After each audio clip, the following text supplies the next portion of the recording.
Aujourd'hui, nous allons parler du couple et voir en quoi est-ce que c'est complexe lorsqu'on est bipolaire d'être en couple. On va voir quelques chiffres sur le mariage et le divorce et surtout, on va voir la peur et le tabou de la maladie dans le couple. Hello et bienvenue sur Parole de bipolaire, le lieu d'échange autour de la bipolarité. Moi, je suis Clément, le fondateur de Upstage, et on aide les bipolaires à trouver un accompagnement idéal. Et moi, c'est Julien, je suis coach spécialisé dans l'accompagnement des bipolaires à mieux vivre et gérer la bipolarité tout en vivant une vie qui les inspire. Et aujourd'hui, on va parler d'un sujet important qui est le couple. Et on va peut-être commencer un tout petit peu par quelques chiffres, et notamment pourquoi est-ce que c'est complexe le couple.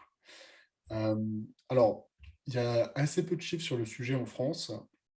Mais en tout cas, de ce que j'ai pu trouver, mais c'est des chiffres assez anciens, notamment le taux de mariage est beaucoup plus faible que sur la population globale. On peut se rendre compte, c'est quasiment divisé par deux.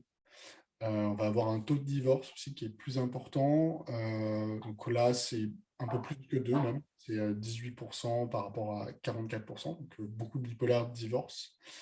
Mais ces chiffres, il faut les prendre avec des pincettes dans le sens où ils sont faits sur des échantillons qui sont assez faibles et ils sont assez anciens. Mais je pense quand même qu'il y a une part de vérité et que c'est plutôt une tendance qu'il faut prendre en compte. Après, il y a quelque chose qui est entre guillemets assez logique, c'est que lorsqu'on est entre guillemets bipolaire, on est bien sûr une personne, mais en même temps un petit peu trois personnes différentes. Comment est-ce que tu l'expliquerais toi, Julien? Et oui, en fait, c'est finalement quand on a un trouble bipolaire, donc on a différentes phases. On a la phase haute et on a la phase basse. Et on a aussi la période dans laquelle on est en intervalle libre, dans laquelle on est stable. Donc finalement, on pourrait distinguer trois personnalités. La personnalité quand on est en phase haute, la personnalité quand on est en phase basse et la personnalité quand on est en stabilité finalement. Et c'est en ça qu'on peut dire que finalement, vivre avec une personne bipolaire, c'est vivre avec trois personnes, trois personnalités différentes et du coup, ben, on va vivre des choses qui sont différentes aussi durant ces différentes phases.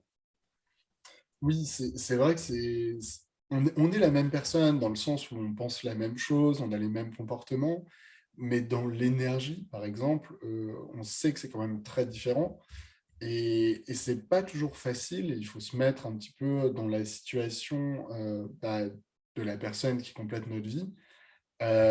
Ça peut être assez particulier. Moi, je pense par exemple à mon ex, où je pense que le fait de passer d'une phase où j'étais plutôt en dépression, où elle était au centre de ma vie, concrètement, parce que c'était la personne que je voyais le plus et où j'avais le plus de facilité à échanger, à des moments bon, en intervalle libre où c'était un peu plus classique, et à contrario, dans des phases hautes, où à ce moment-là, elle était moins importante dans ma vie parce que j'avais tendance à avoir plus d'activités, à avoir plus d'amis, à faire plus d'événements professionnels.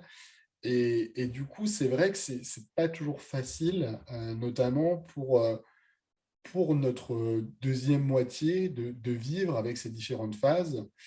Il y a aussi un sujet qui est quand même important, ça va être un petit peu la peur et le tabou sur la maladie. Est-ce que c'est quelque chose que toi, tu as vécu, Julien? Ouais. Déjà, si je peux rajouter des choses par rapport aux différentes personnalités et notamment des exemples. Moi, avec mon ex, du coup, clairement, j'avais trois personnalités différentes, hein, dans le sens où quand j'étais en phase basse, ben, j'avais envie de la quitter. J'avais souvent l'envie de tout quitter, tout arrêter pour partir voyager seul et faire un tour du monde. Donc j'avais cette personnalité-là qui avait voyageuse, etc., mais en mode solo et tout quitter. Cette idée de tout quitter, ça revenait très régulièrement. En stabilité, bah, finalement, je vivais bien le fait qu'on soit en couple et puis j'avais pas ces idées de tout quitter ou alors à l'inverse, j'avais pas non plus que comme quand je suis en phase haute le côté où j'ai plein de projets, j'ai plein d'idées, j'ai envie de faire plein de choses en même temps. Et, euh, et du coup, c'est en ça qu'on différencie vraiment différentes personnalités. Et je voulais du coup donner mon exemple personnel. Et du Ouais, coup, par rapport au tabou et à la peur de la maladie, c'est un vrai sujet. Et quand on rencontre quelqu'un, c'est pas évident de parler de sa maladie. parce que ça peut faire peur quand les gens ne connaissent pas ce que c'est exactement la bipolarité. Et moi, alors, avec mon ex, c'est venu à peu près au bout de 3, 4 rendez-vous, je pense. Donc, c'est venu assez rapidement et je pense que c'est intéressant de ne pas mettre trop de temps avant d'en parler. Et après, moi, j'ai eu donc la personne avec qui j'étais resté pendant 3 ans. euh, on n'avait vraiment aucun mal à discuter de ça. On communiquait vraiment beaucoup autour de ça. Donc, c'était une facilité pour moi. Ça facilitait pour moi la gestion du trouble bipolaire, en tout cas. Et c'était vraiment devenu un pilier finalement aussi à ma stabilité, le fait de communiquer avec elle de ma maladie. Et toi, comment tu as vécu justement ce côté peur et tabou de la maladie avec ton ex ou tes autres copines? Alors, en fait, quand j'ai connu mon ex, je ne savais pas que j'étais bipolaire, donc je n'avais pas été diagnostiqué, et donc j'ai été diagnostiqué pendant notre relation. Et c'est vrai que je pense que ça a pu aider d'un côté, mais de l'autre, ça a rendu aussi quelque chose d'un peu complexe pour notamment elle, dans le sens où elle n'avait pas signé pour ça, entre guillemets. Et je pense que ça a eu un impact dans notre rupture, même si c'est pas le seul, dans le sens où euh, bah, hum, ouais, on avait commencé quelque chose avec, entre guillemets, en sachant des informations, et là c'est quelque chose de tout à fait nouveau. Et c'est vrai que c'est un peu particulier dans le sens où moi je me mets à sa place et c'est pas facile tous les jours de se dire mon copain il est bipolaire, donc déjà il va en parler publiquement. Donc comment est-ce que mes amis, ma famille va le percevoir? Ce qui n'est pas facile, ça reste encore un sujet un peu tabou en France. Et puis en plus de ça, quels vont être les impacts dans ma vie? Est-ce qu'il va être en mesure d'être un père? Est-ce qu'il va être en mesure d'avoir des responsabilités? Parce qu'il est vrai qu'on est quand même un peu moins stable que la moyenne. Ça ne veut pas dire du tout qu'on n'est pas en mesure et pas capable de fonder une famille, mais je pense qu'il faut faire, entre guillemets, encore plus d'efforts que les autres. Et ça, c'était des vrais sujets, et je pense que ça a été un facteur important. Hmm. C'est vrai que bon, là, je fais un peu presque de la thérapie, mais en tout cas, c'est quelque chose de récent et je tenais un peu à en parler. Euh, Dans le sens où, mais je pense que c'est différent avec chaque personne. Et tu vois, quand tu dis ouais, justement, en parler aux proches, donc ça, moi, ça me renvoie du coup à mon passé, du coup, quand j'étais avec mon ex, et du coup, j'ai parlé de ma maladie avec ses parents. Et j'étais très stressé d'en parler, mais au final, ça s'est bien passé et ça a été reçu mieux que je l'avais imaginé finalement. Donc, je pense qu'il faut pas hésiter non plus, en fonction des cas, hein, en fonction des situations, du contexte, etc., d'en parler justement avec les personnes qui sont concernées en fait. Donc, je pense que c'est quelque chose d'important de communiquer à propos de ça. Ouais, clairement. Et c'est important de communiquer, mais pourtant, c'est pas toujours facile.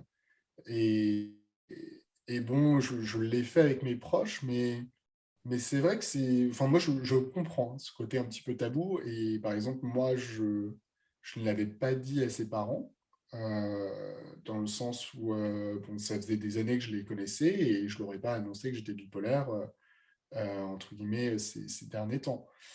Et dans le sens où c'est quand même assez particulier. Je me suis jamais posé la question, mais je pense que ça aurait pu être une option, dans le sens où c'est quelque chose d'important. Mais c'est vrai qu'on a peur un petit peu de choquer ou de faire peur.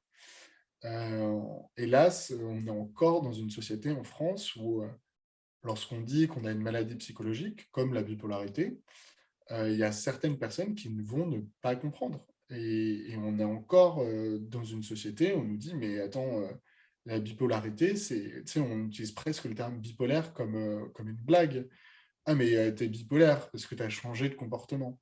Alors que, bon, je le répète, hein, mais c'est une maladie qui est totalement acceptée par la communauté scientifique, il y a un consensus scientifique, et qui est considérée par l'OMS comme la 6e cause de handicap. Et, mais il n'empêche que ça reste en France hyper tabou. Et on ne veut pas lever ce voile sur la bipolarité parce que on veut vivre dans un monde parfait.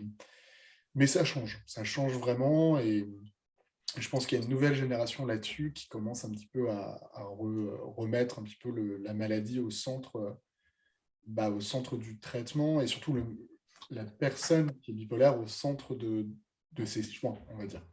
Je sors un peu du sujet, mais Ah, c'est intéressant.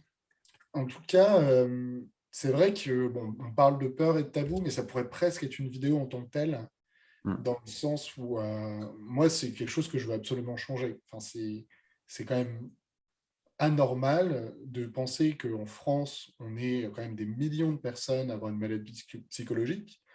De bipolaire, les chiffres varient, mais en tout cas plus d'1 million de personnes, et de se dire que c'est encore tabou.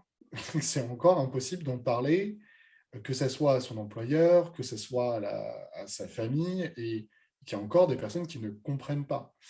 Je pense notamment à une réalisatrice que j'ai rencontrée la semaine dernière, qui, elle, a un père schizophrène, et qui me disait, maintenant, son film est diffusé notamment pour les professeurs des écoles en Belgique, afin de faire comprendre aux professeurs que c'est des maladies qui existent, et qu'en tant qu'enfant de personnes, notamment qui a une maladie psychologique, donc c'est les parents, et c'est très particulier, il faut s'adapter, il faut comprendre ce que va vivre l'enfant. Mais ça change. Il y a vraiment des choses qui s'améliorent et j'ose espérer d'ailleurs qu'on va se rapprocher du modèle canadien et notamment qui est beaucoup plus ouvert sur le sujet, et notamment au Québec, et il faut le dire, on doit s'inspirer d'eux parce qu'ils ont réussi un petit peu plus que nous, en tout cas, à lever ce tabou. Yes. Bon, on va repartir sur peut-être le couple, parce que je ne sais pas ton avis, Julien, mais je pense qu'il y a matière vraiment à une Ouais, vidéo dessus. il y aurait matière à travailler et à creuser encore le sujet du tabou et justement la vulgarisation aussi, la compréhension de la maladie bipolaire. Ouais. Allez, c'est parti. Alors, on vous a parlé aujourd'hui du couple et de pourquoi est-ce que ça peut être complexe en tant que bipolaire. Donc, notamment, il y a un taux de divorce qui est plus élevé que la moyenne, il y a moins de mariages que la moyenne nationale. Et c'est très important, bien sûr, de comprendre que lorsqu'on est proche et qu'on vit avec une personne bipolaire, c'est vivre un petit peu avec trois personnes différentes. Et même si c'est la même personne, bien sûr, il va y avoir des adaptations. Et ce qui est très important, c'est de lever cette peur et ce tabou sur la maladie afin de réussir, entre guillemets, son couple et éviter que ça amène des conséquences négatives. Alors, je vous remercie pour votre temps et je vous laisse mettre un petit like et je vous dis à la prochaine vidéo. Au revoir. Yes, abonnez-vous. Ciao, ciao.